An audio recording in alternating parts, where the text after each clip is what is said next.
Ini ang Digicast Negros X, ang top 10 nga mga balita sa Negros Island region. Ang amon ni gadulong sa inyo yari nato nga mga top stories of the day. Today is January 22, 2026, Huwebes nga adlaw. 20,000 ka mga botante sa Bacolod City, iga deactivate sang Comelec. Pedro, nagapanda ang batok sa nagapakuno-kuno nga mga basurero pero nagapangayo sang kwarta. Barker gintiro sang isa pang ika-barker bangod sang agaway sa pasahero. Pag-asa may ginamonitor sa karon nga low pressure area sa Guasang Philippine Area of Responsibility. Kag sa good vibes, butanding ukon whale shark spotted sa baybayon sa Negros Oriental.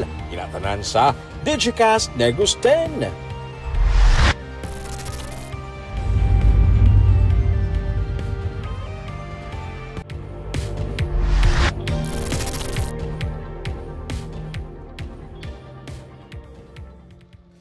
Sa number 10, unang kita na isa lakat sa panahon, may ara karon siyang ginamonitor nga low pressure area ang Pag-asa.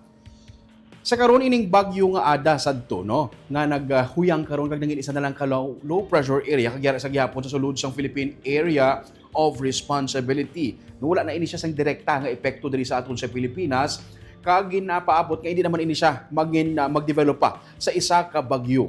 Pero may isa pang karon ka LPA nga naman sa Guasang Philippine Area of Responsibility nga among ginamonitor karon sa Pag-asa. Sa subong ginasiling sa Pag-asa nga wala o kon magamay ang tsansa nga mag-develop ini sa isa ka bagyo, pero wala ginadula ang posibilidad nga ini siya ang posible magsulod diri sa may Philippine Area of Responsibility, no. Sa karon sa Pag-asa magamay pa lamang ang iya tsansa nga mag-develop ini sa isa ka bagyo. Pero dapat kita sa gihapon mag-monitor sa lakat sa panahon sa Pag-asa para may baluan naton ang iya sining nga lakat. Ang northeast monsoon naman, ako ang matugnaw nga hangin gikan diri sa ibabaw sa ako ang hangin nga amihan amo nagadala karon sa matugnaw nga weather diri sa Luzon, Visayas tubtob sa northern Mindanao. Ini ang hangin nga amihan. Suno sa Pag-asa, bangod sining hangin nga amihan mas matugnaw ang aton nga mga gabihon kag kaagahon kag bangod man sang hangin nga amihan nga nagalapot pa diri sa area sa may northern Mindanao, palaabuton man nga may mga magalubon nga kalangitan nga may kisabi dala nga mga manipis nga isolated rain showers kag may mga localized thunderstorms ilabi na kun hapon kag kun gabi, no. Amo sina karon ang aton nga weather update whether we like it or not.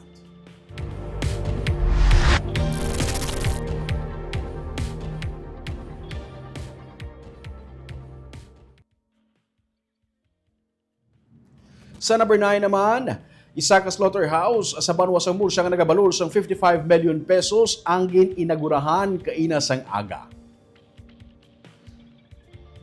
Ginsiling ni Governor Eugenio C. Lacson nga ang moderno nga Slaughterhouse nagapakita kon pagpakita sang pagdinag sang Banwa sa Murcia. Paagi sa pagpaayo sang sanitary standards, lakip na ang product quality kag ang pagpabakod sang value chain gikan sa farm to market suno sa kay Lacson. Ang amo nga facility ang magabenepisyo sa mga manugsagod sang kasapatan lakip na mga meat vendors. Ginapaabot ang mas mapasanyog sini ang economic opportunities sa mga kabanwahanan. Ginapasalamatan sa probinsya ang national government sa pagpatuman sa proyekto. Paagi sa Philippine Rural Development Project, upod na ang mga partners parehas na lamang sa Department of Agriculture. 37.8 million pesos sa pondo nga gingamit ang gikan sa World Bank, 4.7 million ang gikan sa Department of Agriculture kag 12.6 million pesos ang gikan naman sa Negros Occidental. Ang pag-operate sa mga slaughterhouse sa nagkanainlain nga mga bahin sa probinsya ang isa sa mga priority sang Lacson administration sa sini nga tuig.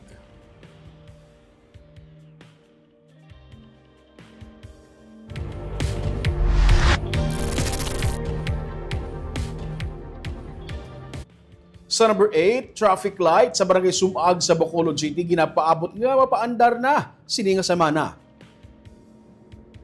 Sunod sa pamuno sa Bacolod Traffic Management Department nga si Attorney Ruben Michael Sabig, nabayaran na sa nagdigad nga semana ang kontador sang natungdan nga traffic lights dugang panya. Sang ginpatigayon ang road widening project, nadala ang traffic lights kag naguba ang pila ka mga wiring sini. Ini ang isa sa mga rason kung nga wala ini maka-operate. Dugang panisabig, wala na ini nag-operate antes siya ginbutang sa pwesto bilang hepe sang BTTMD.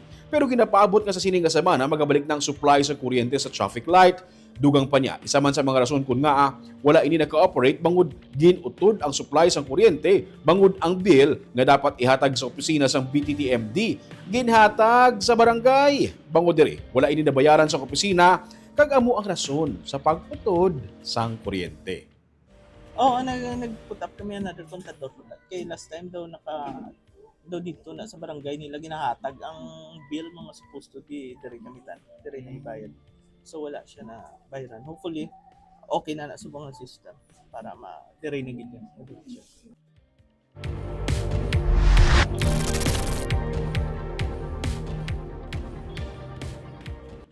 Sa number 7, 300 ka mga pulis gikan sa Negros Island Region ginpadala sa Iloilo para sa Dinagyang Festival. Maga-reinforce ang 300 ka mga kapulisan gikan sa Negros Island Region para sa seguridad sang Dinagyang Festival 2026 sa Iloilo sini nga weekend.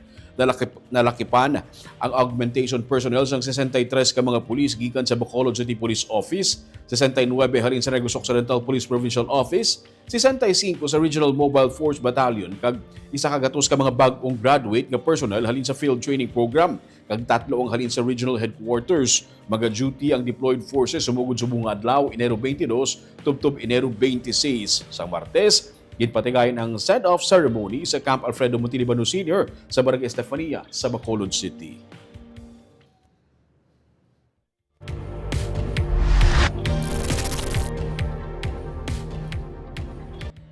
Sa number 6, isa ka mananagat patay matapos ginbuno sang manug baligya isda sa Imamaylan City.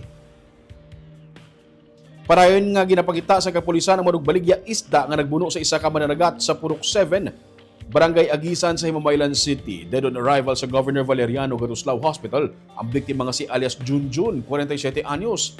Ginsiling ni Police Lieutenant Colonel Kim Lopez, hepe sa Himamaylan PNP, hindi pag-insindihanay ang motibo sa insidente. Nagwa sa investigasyon nga nagainom-inom ang biktima upod sa iabyan sa Tiangge sa nag-abot ang sospek kaging kilala kay alias Jojo. Ginliab ni alias Jojo si alias Junjun. Rason nga nagkuha siya sang botelya ka beer kag ginlampo sa sospek apang wala niya ini maigo. Ginagas ang biktimang sospek kag sang iya na makorner, ginbuno sang sospek ang biktima sa makapila ka beses sa iyang adugan. Sunod kay Lopez, sa impormasyon nga ilang nakuha sa barangay, mag-amiguhay man lang ang sospek kag ang biktima.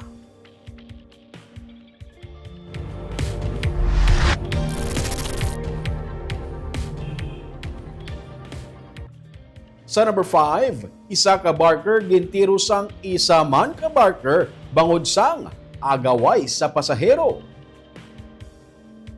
Nakaangkon sang igo sang bala sa hawak kag paa ang 39 anyos nga barker matapos gintiro sang iya man lang kasubong nga barker sa dalan Lizares Barangay 40 sa Bacolod City kaina sang kaagahon. Ang sospek kag kilala kay alias Roger ang nakapalagyo kag parayon nga ginapangita sang kapulisan. Gindala ang biktima nga si alias Rolando sa ospital kag sa latest nga update sang PNP siyang ipaidalom sa surgery. Sunod kay Police Captain Peter John Ramos, ang hepe sang Police Station 6, nag-ugat ang insidente sa agaway sang biktima kag sang sospek sa pasakaay sa mga pasahero sa jeep sa Libertad. May nagluntad nga komosyon kag gintiro sang sospek ang biktima gamit ang wala pa may baluan nga kalibre sang armas. Ginapreparar karon sa Police Station 6 ang mga dokumento sa pagpasaka sang kaso nga frustrated homicide batok sa sospek.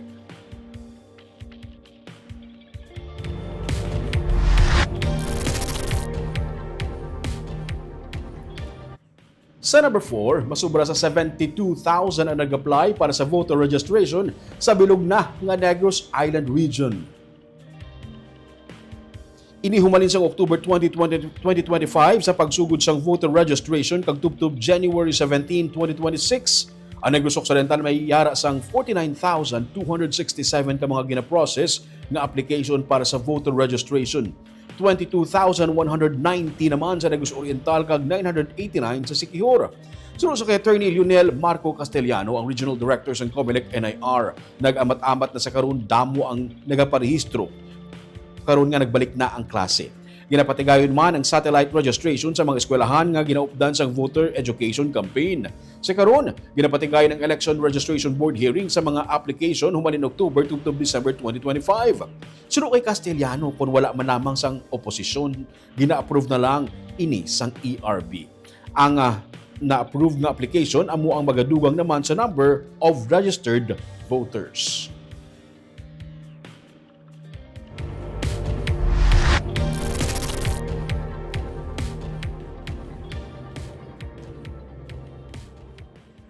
Sa number 3, pagtuhaw sang rice black bug, hindi makaalarma suno sa DA. May ginahimo na karon ang ahensya nga tikang para makontrol ini. Light trapping activity para matap na ini ang gin-schedule na sa Department of Agriculture. Magamay lamang ang area sa barangay Maslog, Sibula, Negros Oriental nga naapektuhan sang rice black bug ukon RBB. Pero maayo na lang kagilayon ini nga na monitor. Inisunod sa kay Engineer Jose Albert Barogo, ang pamuno sa Department of Agriculture Negros Island Region nga nagpahayag nga nakapatuman na sang test sample sa napulo ka areas. 4 lang man ka areas ang mayara sang RBB. Magamay na ang tsansa nga maglapta ini kung maglapot sa Negros Occidental, dugang pa diri nga lain na ang direksyon sang hangin. Ang RBB, peste nga masami nagaatake sa rice crops nga sarang makatugas ang kahalitan kung hindi matap na. Pwede ini magsaylo upod sa hangin suno sa kay Barogo. Masami man, nagatuhaw ang RBB suno kay Barogo kung padulong na sa dry season. Gin-schedule na ang light trapping activity 3 ka adlaw antes kag pagkatapos ang Pebrero 2 nga full moon. Gamay pa lang gid siya. Pero good thing at least na monitor na bala naton nga daan how. May information na. So paano siya mag-transfer ga lupad siya o ano? Anong mode of transfer? Okay. Lupad din siya. Actually it was being gid siya help sang sang hangin kun Okay. So layo na siya sir nga maglabot diri sa aton sa Occidental. With the current yan subong sang dalagan sang hangin naton daw medyo slim ang iya nga pag labot diri sa Occidental. Okay, copy. Pag iya population hindi pagid hindi pagid alarming .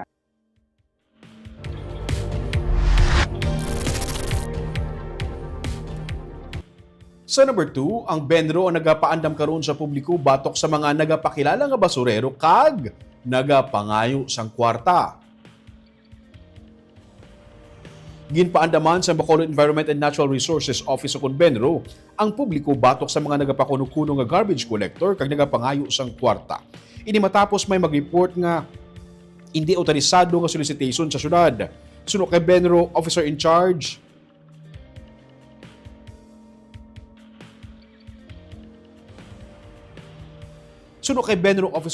Attorney Alin Love Degnadice, wala sang maygin pang pahanugutan ang city government sa Bacolod kag ang bago nga private garbage contractor nga bisan sino man nga magkolekta sang kwarta kabaylo sang garbage collection.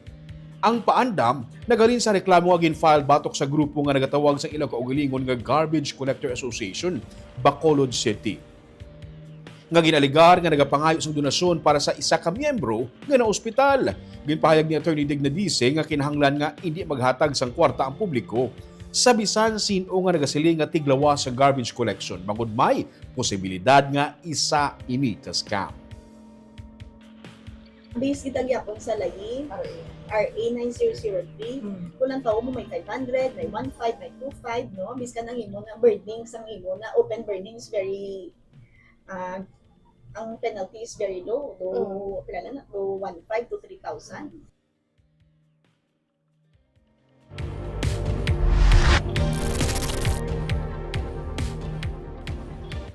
Kag sa numero 1 sa mga balita, subong adlaw. May kapin sa 20,000 ka mga botante sa Bacolod City ang natalana nga iga-deactivate sang COMELEC. Suno kay Bacolod Election Officer Attorney Katrina Trinio Cania, ang ini nga mga botante sa Bacolod City ang iga-deactivate sang COMELEC bangod sa kapaslawan nga makaboto sa duha ka sunod-sunod nga piniliay. Kabahin man sa iga-deactivate ang mga botante nga napamatud-an nga nagkalamatay na base sa nagapadayon nga Election Registration Board hearing. Ginpahayag niya nga sarang makapa-reactivate sang voter status ang mga apektado pinaagi sa nagapadayon nga registration. Magpadala man sang notice ang COMELEC kag magapost ang listahan sa mga deactivated voters sa tagsa ka barangay. Padayon ng ERB hearing tubtob Enero 23 para sa 9,500 ka mga aplikante nga nagparehistro halin October tubtob December 2025. Padayon man ang registration sa Ayala Malls Capital Central tubtob Enero 23. Samtang magabalik ang COMELEC sa Bay Center sa Enero 26 tubtub 28. Kag sa Ayala Malls Capital Central liwat sa Enero 29 kag 30 sining 2026. Ang deactivation naman na siya ang aton nga mga botante nga wala abala naka-vote for 2 consecutive elections. So based na sa ilan na ang record na gina-deactivate naton sila, and that is why gina-encourage man na naton sila kay kabalo na sila nga wala sila naka-vote sa 2 consecutive elections. So pwede sila makakadto sa opisina para magpa-reactivate naman.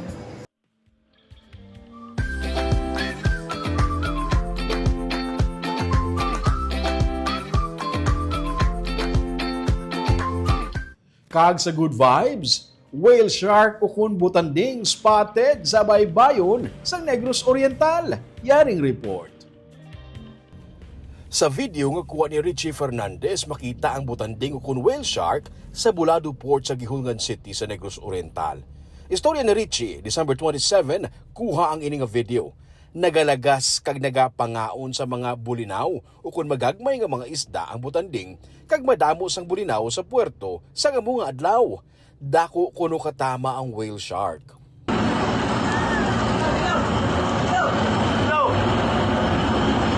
Kahapon, nagpagawas ang advisory ang PIO sa Gihungan City nga nagapahibalo sa publiko nga hindi pagtandugon o kung pagsabaron ang mga butanding nga makitaan sa baybayon ilabi na sa barangay McKinley.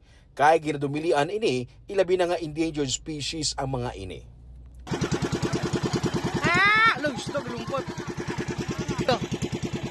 2023, sang magdagsa man ang mga butanding sa baybayon sa Cadiz City kag naglawig sila didto sang masobra isa ka semana. Kag wala na ini sila makabalik didto. Ang whale sharks ang nagakaon sa plankton so kung magagmay nga mga isda kag masami sa paglagas nila sang ila kalanon, nagakaseparar sila sa ilang nga grupo nga naga-migrate. Grupo-grupo kung magsaylo sa mga lugar ang mga butanding kundiin may bugana nga mga pagkaon. Ginakabig na sila nga endangered species, bangod nagagamay nga nagagamay ang ilang nga populasyon bangod sang hunting, nagakaigo sila sang sakayan, nagakasagop sa mga nets kag bangod sang climate change. At least no, tungod nga sa presence ang ini nga mga butanding kag whale shark sa mga baybayon sang gihulngan kag sang Cadiz City nagapakita ang mga matinlo pang ini nga mga baybay healthy pa kag may mga kalanon pang aton nga mga butanding. Shoutout anay sa aton nga mga live viewers subong hapon si Ma'am Chona Evangelista Garedo. Good afternoon Digicast Negros watching from Singapore. Si Jubeya Yap Janala matugnaw nga hapon Choy Ruming Subaldo nagatan-aw live diri sa Baguio City sana all sa matugnaw nga lugar. Bong Fernandez, all the best Digicast Negros watching from Kuala Lumpur. Hello kuno kay Miss Barbara Mijares. Si Jessery Garucho Hivero mayang hapon sa Ruming. God bless. Please shout out kay Ending nga nagapang gardening. Si Ending nga nagapang garden. Salamat gid sir. Si George Pineda Gaspi mayang hapon sir watching live diri sa may barangay Tangub subong Wild Duty sa Tinapay Express Bakery. George, makalabay ko di sa kadlaw tinawan tagina imo tinapay. Kagamuyan tong top 10 ng mga balita sa Negros Island Region subong adlaw tubtub sa buwas. Ako si Romeo Subaldo, mayong hapon.